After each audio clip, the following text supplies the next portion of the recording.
Hello hi అండి, అందరికి నమస్కారం. పుట్టుకతోనే ఈ ఫీల్డ్లోకి వచ్చేయాలని మేమైతే అనుకోలేదండి. చదివేటప్పుడు చాలా కళలతోనే మేము చదువుకున్నాం. చిన్నప్పుడు స్కూల్లో టీచరు మీ లైఫ్ గోల్ ఏంట్రా అని అంటే నేను పోలీస్ అవుతానని, డాక్టర్ అవుతానని చాలా రకాలుగా చెప్పుకున్నాం.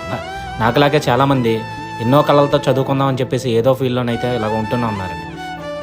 తప్పని పరిస్థితుల్లో తప్పించుకోలేక ఏదో ఒక ఫీల్డ్ని అయితే ఎంచుకోవాల్సి వస్తుంది. ఎంచుకున్నది ఒప్పో తప్పు అయితే మాకు తెలియదండి, కానీ తెలిసిందల్లా ఒకటేనండి, చదువులో సక్సెస్ కావలేదు కానీ వర్క్లోనే సక్సెస్ అయ్యి మంచి పేరు తెచ్చుకుందామని ఈ ఫీల్డ్లోకి వచ్చాము. వన్స్ ఆ రోజు నుంచి ఈ రోజు వరకు వర్క్ చిన్నదైనా పెద్దదైనా దాంట్లో నుంచి మాకు ప్రత్యేకించి గుర్తింపు కావాలని చెప్పేసి కష్టపడాలనే విషయం తెలిసిందండి. ఆటోమేటిక్గా సక్సెస్ అయితే మా కాళ్ళ దగ్గరికి వస్తుందని గట్టిగా నిర్ణయించుకున్నామండి.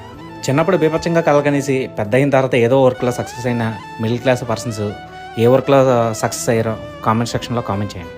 చివరిగా ఒక మాట అండి, ఎంతోమందికి ఎన్నో రకాలుగా యూట్యూబ్లోని లైఫ్ ఇచ్చిన మీరు మాకు కూడా సపోర్ట్ చేస్తారని నమ్ముతూ ఒక మిడిల్ క్లాస్ ఇంటీరియర్ డిజైనర్ అండి, ప్లీజ్ సపోర్ట్ మీ.